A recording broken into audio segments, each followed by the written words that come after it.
नमस्कार दोस्तों, स्वागत है आपका हमारे YouTube चैनल अम्बा संस्कृत शिक्षा पर।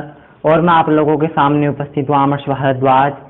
संस्कृत विषय के बारे में जानने के लिए, संस्कृत से जुड़ी हुई कुछ चीज़ें जानने के लिए आज हम जिस विषय पर बात करने जा रहे हैं वह है संधि। संधि कितने प्रकार की होती हैं? अक्सर हम लोग संधियों में मात खा जाते हैं, हमें संधियों के बारे में ठीक से नहीं पता होता है। तो आज हम संधियों के बारे में ही चर्चा करेंगे कि कितने प्रकार की होती हैं, कौन कौन सी होती हैं। तो आइए मेरे साथ मिलकर संधियों के बारे में कुछ चीजें जान लें।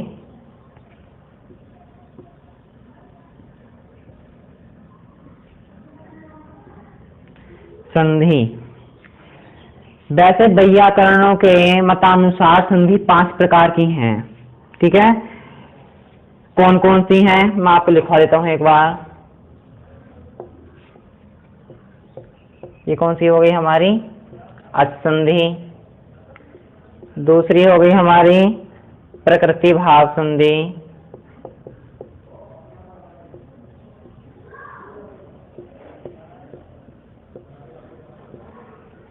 ठीक है, अच संधि, प्रकृति भाव संधि।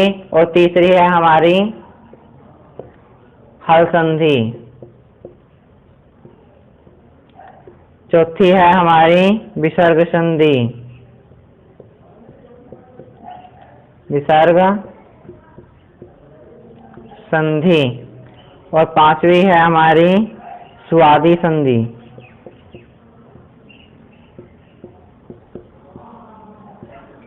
ठीक है, अच संधि को स्वर संधि भी कहते हैं, समझ गए होंगे आप। ठीक है, और हल संधि को व्यंजन संधि भी। अब से स्वर जो मैंने आपको बताया था, हल हम किन्हें कहते हैं? व्यंजन को कहते हैं। इतनी बात तो आपको अब तक समझ में आ ही गई होगी। वैसे तो ये 5 प्रकार की दिखाई गई है। कौन सी? अच संधि, प्रकृति भाव संधि और हल संधि, विसर्ग संधि और स्वादि संधि। लेकिन इनको 3 भागों में बांट दिया गया है। ये सिर्फ मैंने इसलिए बताया जिससे कि आप इतना जान सको कि संधि 5 प्रकार की हैं। अब इनको 3 भागों में बांट दिया गया है। कौन कौन सी हैं? आप चाहे तो इनको एक बार लिख सकते हैं। जो 3 संधि है मैं अब आपको मेन वो लिखवा देता हूं।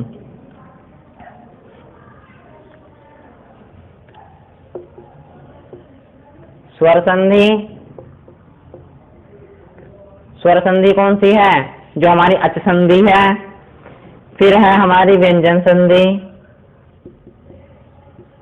कौन सी? जो हमारी हल संधि है।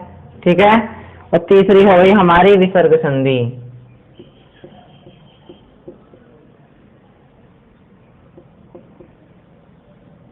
ठीक है, ये हो गई हमारी विसर्ग संधि। अब इनके अंतर्गत कौन कौन सी संधि आती हैं? ठीक है, इनके अंतर्गत कौन कौन सी संधियां आती हैं? तो पहले जो हम जानेंगे जिस चीज के बारे में वो है हमारी स्वर संधि।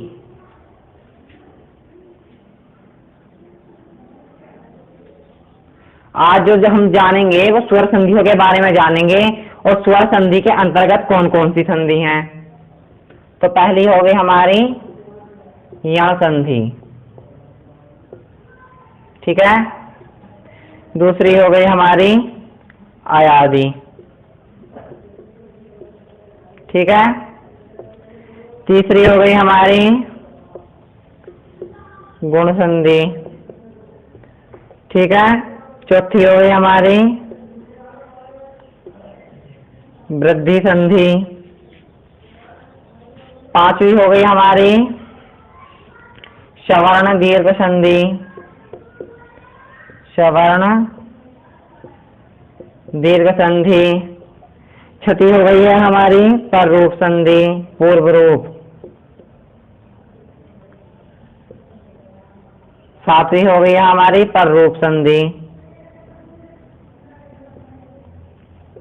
और आठवीं हो गई है हमारी प्रकृति भाव संधि।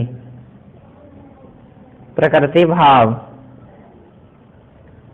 टोटल हमारी कितनी संधियां हो गई हैं? ये जो मैंने आपको बताया था 5, मैंने सिर्फ आपको एक ये समझ लीजिए इंटरव्यू कराया मैंने आपका उनसे कि 5 हैं कौन कौन सी। ठीक है, लेकिन जो मेन है, जो मोस्टली हैं, जो जिनके भाग कर दिए गए हैं उनके वो सिर्फ हमारी 5 है, स्वर, व्यंजन और विसर्ग संधि। अब इनके अंतर्गत कौन कौन सी संधि आती हैं, ठीक है। जैसे कि प्रत्याहारों के बारे में बताया था, प्रत्याहार इस प्रकार क्या है, यण प्रत्याहार के कितने वर्ण आए, ठीक है ना, सल प्रत्याहार के अंतर्गत कितने वर्ण आए। तो उसी तरह से ये स्वर संधि है, स्वर संधि के अंतर्गत कितनी संधि आई, 8, ठीक है। लेकिन जिस संधि के बारे में आज हमें जिक्र करना है, ठीक है, वो है हमारी पहली संधि यण संधि, ठीक है। कि यह संधि का कौन सा सूत्र है, वह क्या कहता है, ठीक है ना, किस तरह से हम यण संधि के बारे में जान पाएंगे। तो आप इसको चाहे तो उतार सकते हैं, स्क्रीनशॉट ले सकते हैं इसका, क्योंकि पहले ये मैंने सिर्फ आपको इसलिए लिखवाई है कि आप संधियों के बारे में जान सको। मेन पॉइंट हमारा यही है कि यण संधि क्या है, ठीक है।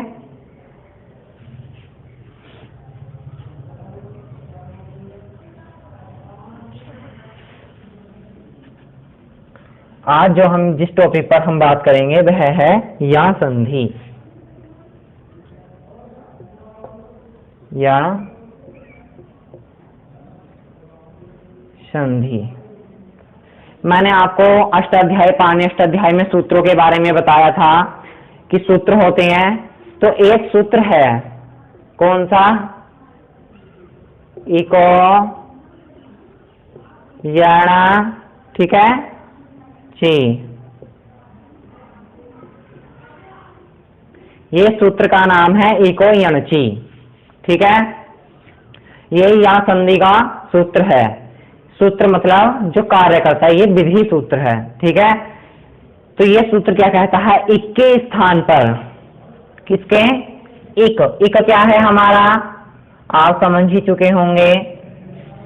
इक के स्थान पर यह आदेश होते हैं,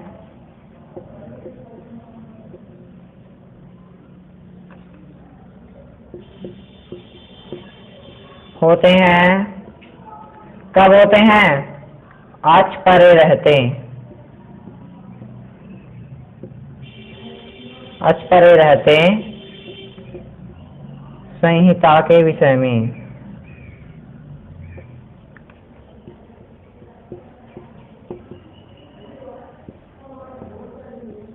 ठीक है। इक के स्थान पर यह आदेश होते हैं अच परे रहते संहिता के विषय में, ठीक है। अब हमारा इक क्या है और यण क्या है, ध्यान दें। ए ओ रेल री, ठीक है। यण क्या है, या वा रा ला,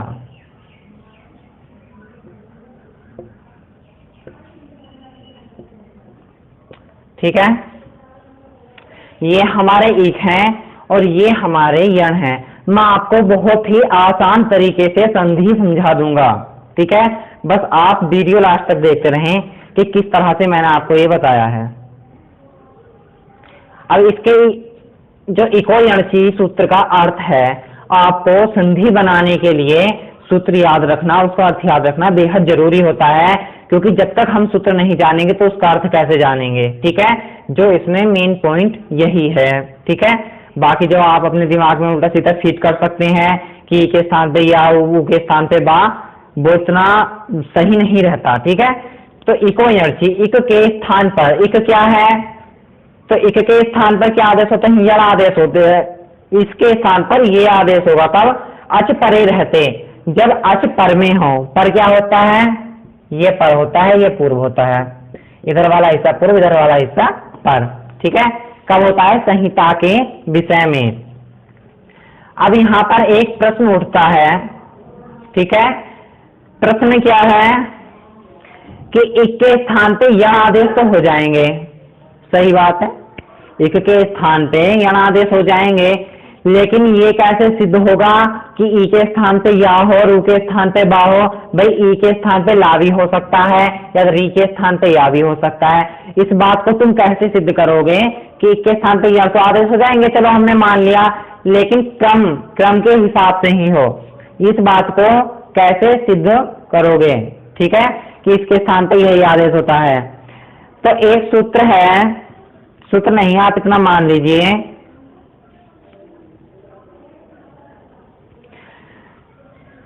कुछ का मत यह है इसमें कि इनके स्थान मिला लिए जाएं, जो इक है और यण है उनके स्थान मिला लिए जाएं।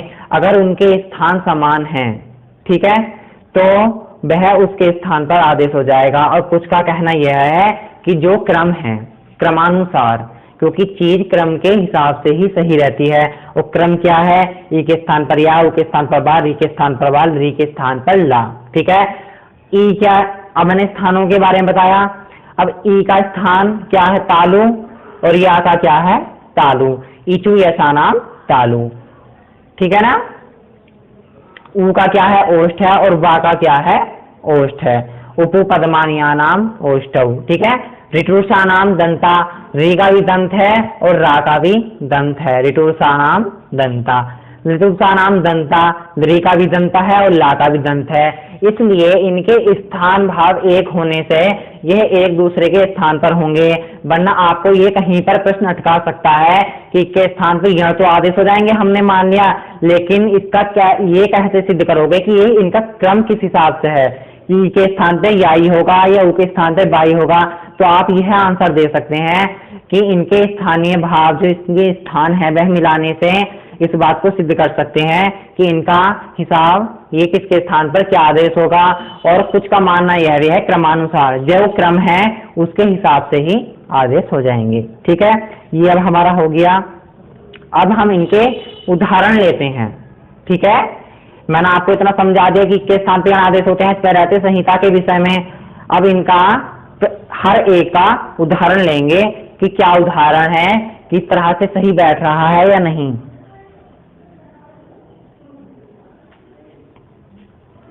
अब उदाहरण ले लीजिए अति अल्प। ठीक है, एक हमने उदाहरण ले लिया अति जमा अल्प।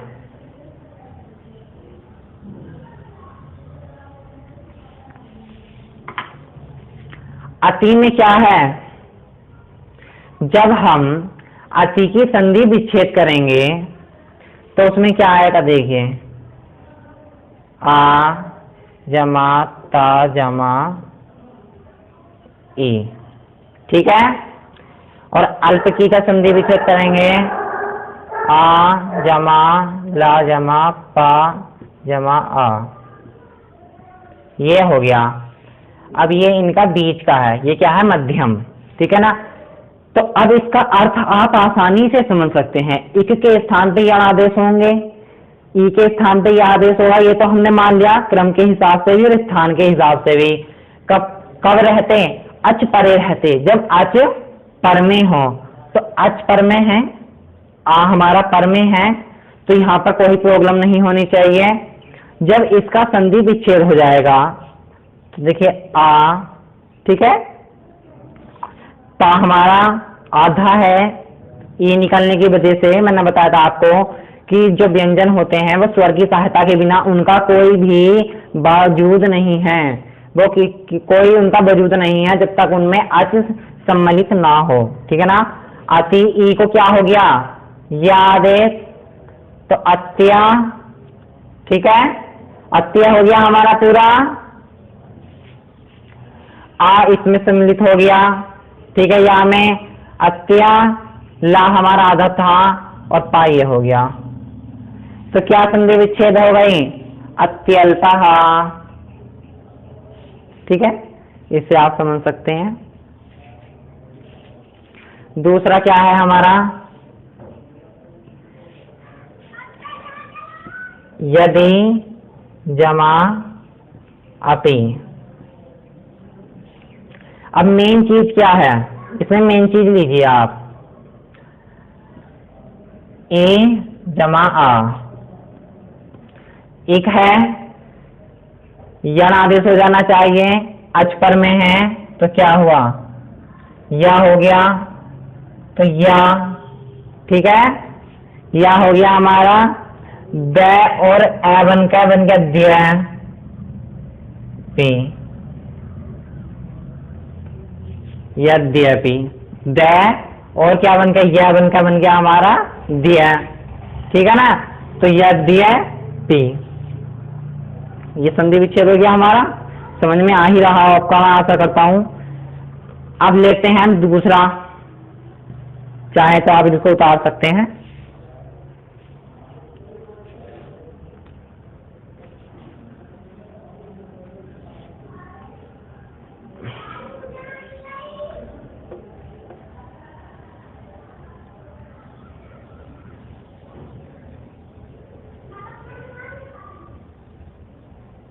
ठीक है, और लिखते हैं धात्री अंश, धात्र जमा अंश, ये हमारा संधि विच्छेद है। तो धात्री में जब हम संधि विच्छेद करेंगे धात्री का, धा जमा आ, ता जमा, ठीक है, क्या है री,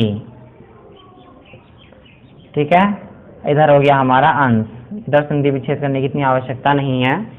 तो री के स्थान पे क्या आदेश होना चाहिए, री के स्थान पे क्या आदेश होना चाहिए, रा, ठीक है, री का रा बन गया। जब हम इसे जोड़ेंगे धा, ता और रा बन के क्या बन गया, त्रा, ठीक है, और अंश इसमें सम्मिलित हो ही गया, तो क्या हो गया, धात्रंशः, इसमें सम्मिलित हो जाएगा, ठीक है ना।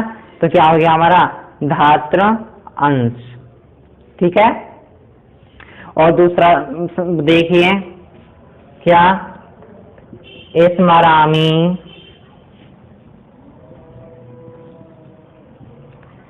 स्मरामि क्या, अहम, ठीक है ना, स्मरामि अहम।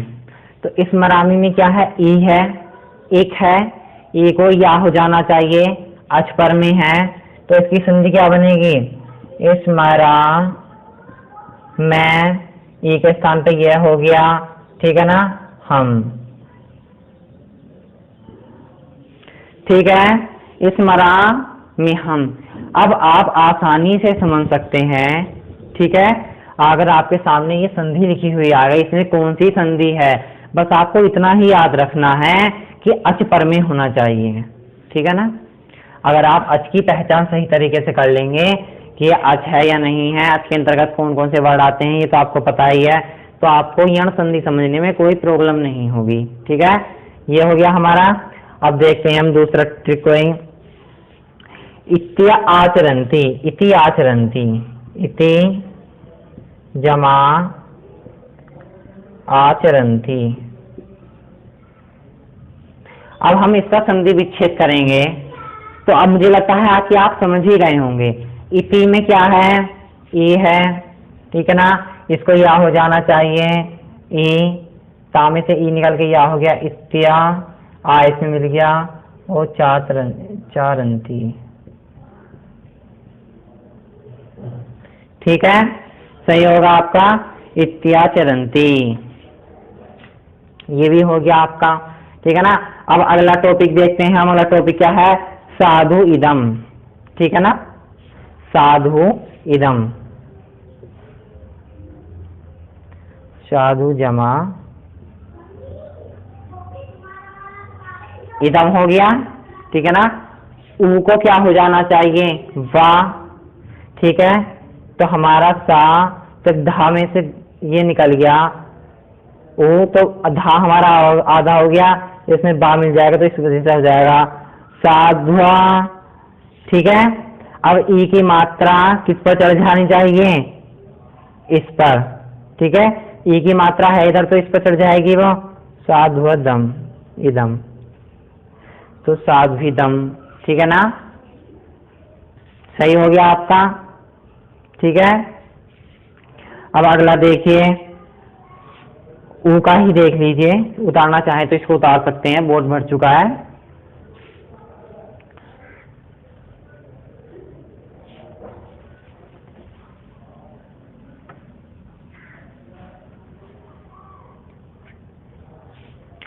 अब एक टॉपिक है भवतो अधुना। भवतो अधुना, ठीक है। आप, मुझे लगता है कि आप समझ ही गए होंगे, ठीक है। ऊ के स्थान पे वा आदेश हो जाएगा, अच पर में है ई, तो संधि विच्छेद क्या बनेगी, भवा ता ध रह जाएगा, फिर इसमें वा सम्मिलित हो जाएगा, आ इसमें है ही धुना, भवत्व धुना, ठीक है। सही हो गया ये आपका, ठीक है। अगला देखिए इस तरह से भर्तृ आदेश, क्या, भर्तृ आदेश,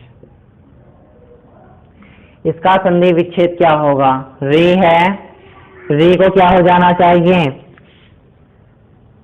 रा हो जाना चाहिए। ये जो री है इसको रा हो गया, तो जब भा, ठीक है, और ता और रा को मिल गया हो गया त्रा, आ इस पर आ गया, आ इसमें सम्मिलित हो गया, और देश, वस्त्रादेश, ठीक है। जब तक आप टॉपिक नहीं उतार लेते बहुत सारे, तब तक इतना क्लियर समझ में नहीं आएगा। और वैसा आप समझ ही गए कि ई के स्थान पे या, ऊ के स्थान पे वा, री के स्थान पे ला, री के स्थान पे ला आदेश होते ही हैं, ठीक है। लेकिन कब, जब अच पर में हो, इस चीज को याद रखना बहुत ज्यादा, बेहद ज्यादा जरूरी है, ठीक है। वस्त्रादेश हो गया आपका। अब अगला क्या है, अगला टॉपिक हम लेते हैं जैसे अति उत्तम, ठीक है ना, क्या, अति जमा उत्तम। अब आप ये मत सोच लेना कि सिर्फ आई अच, वो भी अच है, ठीक है। तो अति में क्या है, ई है हमारा, ई को क्या आदेश होना जाना चाहिए, या, अच पर में है, ठीक है ना। तो अत्य यो, या हो गया इसमें, जब या यहाँ पर है तो ऊ इसके नीचे आ जाएगा, और तय में अत्युत्तम, ठीक है। अति उत्तम हो गया, अति उत्तम का क्या बन गया हमारा, अत्युत्तम, ई को आदेश हो गया हमारा, ठीक है। अब देखिए अगला प्रति एकम, क्या, प्रति जमा एकम। धीरे धीरे आपके सभी का हो चुका है, ठीक है। सिर्फ एक ला रह गया है आपका, ला भी बहुत सिंपल है। प्रति एकम, तो प्रति में जब हम प्रा की संधि विच्छेद करेंगे, ठीक है ना, संधि विच्छेद तो आप समझ ही गए होंगे, प्रा में से रा निकला, ठीक है ना, तो ता लास्ट में क्या है हमारा, ई को क्या हो जाना चाहिए, या, अच पर में है हमारा, तो प्रा सा, है ना, ए इस पे आ जाएगा, और कम, प्रत्येकम, ठीक है। प्रत्येकम हो गया ये हमारा। अब देखिए हमारा दूसरा इति आहा, इति जमा आहा, ठीक है ना। ता में ई है, ई को या हो जाना चाहिए, तो ई तय या, आ इसमें मिल गया, और आहा इत्याह, ठीक है ना। बहुत ही सरल है समझने के लिए, बहुत ज्यादा, और अर्थ समझ लेने से तो बहुत ही ज्यादा इजी हो जाती हैं संधियां, ठीक है। इत्या हो गया। अब आया आपका मधु जमा अरे, ठीक है। मधु में ऊ है, पर में अच है, तो ऊ को क्या हो जाना चाहिए, वा, तो मां धा धा रह जाएगा, मध्वा री, क्या हो गया ये, मध्वरी, ठीक है। उतार सकते हैं, उतारना चाहें, स्क्रीनशॉट लेना चाहें तो स्क्रीनशॉट ले सकते हैं। अपना समझने के लिए कुछ और आपके दिमाग में ऐसा वर्ड आ रहा है, ऐसा शब्द आ रहा है, ऐसी संधि विच्छेद कर लीजिए और बना लीजिए अपने पास से, बल्कि इनको उतारिए और अपने दिमाग से खुद करें तो ज्यादा बेटर रहेगा, ठीक है। एक दो और मैं आपको बता देता हूं, जैसे कि है अनुअय, अनु जमा अय। ठीक है, कहीं कहीं पर आपने देखा होगा कि अन्वय लिखा हुआ आता है, तो अन्वय का संधि विच्छेद यही है। ठीक है ना, ओ को क्या हो जाना चाहिए, वा अच पर में है ही, तो आ ना धरा जाएगा, वा के सम्मिलित होने पर आ इसमें हो जाएगा रिय, अन्वह, अन्वय। ठीक है ना, अन्वय हो गया आपका। अब देखिए आप लृ आकृति, लृ आकृति बहुत सिंपल है, बस क्या है, जो लृ है उसके स्थान पर ला कर देना है आपको। ठीक है ना, और आ इसमें सम्मिलित होकर के कृति जोड़ देना है, लाकृति। ठीक है, विसर्ग लगाने लाकृति हो गया आपका। अब एक और देख लीजिए आप, पित्र जमा आ। ठीक है, री के स्थान पर रा होगा, री के स्थान पर रा, तो पी ता और रा मिल करके त्रा हो गया, रा इसमें सम्मिलित हो जाएगा, पित्रा। बहुत ही सरल संधि विच्छेद है, आपको मैंने बहुत सारे उदाहरण लिखवा दिए हैं, और आशा भी यही करता हूँ कि समझ में आपको आ ही चुका होगा। प्रॉब्लम है तो आप पूछ सकते हैं, कमेंट में अपना लिख सकते हैं, पूछ सकते हैं कोई आपको प्रॉब्लम हो रही हो। और वीडियो लास्ट तक देखने के लिए, ठीक है ना, बीच में अगर छोड़ दोगे तो आपको इतना बढ़िया समझ में नहीं आएगा, लास्ट तक देखोगे तभी समझ में आएगा। ठीक है, अगर वीडियो आपको अच्छी लगे, समझ में आए कोई चीज, तो वीडियो को लाइक करें, शेयर करें, जिससे आने वाले और कोई सीखना चाहता है तो सीख सकता है, किसी के समझ में ठीक तरीके से बैठ जाए। ठीक है, क्योंकि ये बहुत मैंने इजी तरीके से बताया, आपको बहुत सरल तरीके से बताया है। ठीक है, अर्थ सूत्र याद करना बहुत जरूरी है। अगली वीडियो में हम आपको अगली संधि के बारे में बताएंगे। ठीक है ना, अयादी संधि, अयादी संधि किसे कहते हैं। ठीक है, तो वीडियो देखने के लिए धन्यवाद।